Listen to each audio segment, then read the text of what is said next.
That's worth waiting 2 hours for.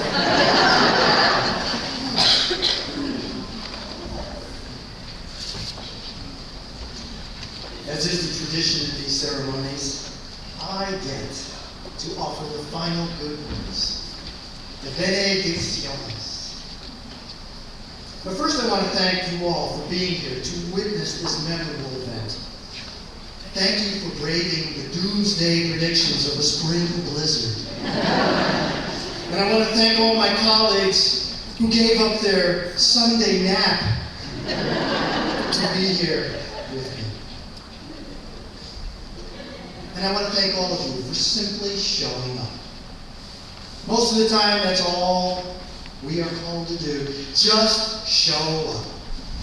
You never know what will happen after that. In that space of ambiguity, the mystery of life takes over. Ministry is first and foremost an act of showing up and being present to one another.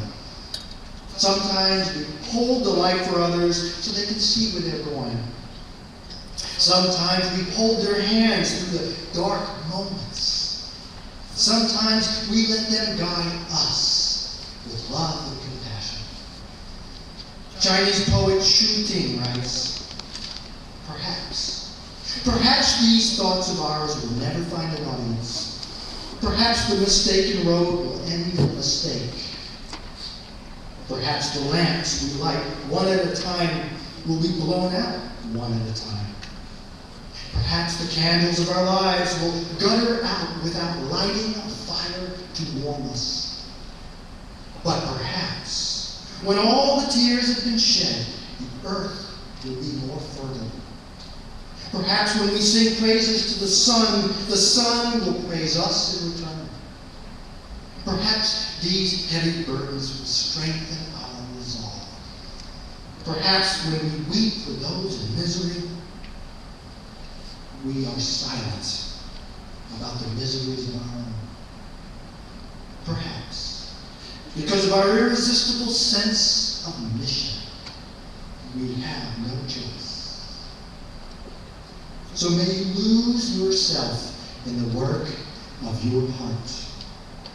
May you find that inner song that harmonizes with your soul. May you be at peace though the road ahead is long. And may your journey be filled with companions and the grace of God.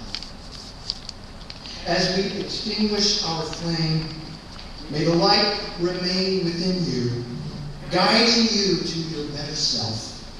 So go now and share your light with a broken, aching, and loving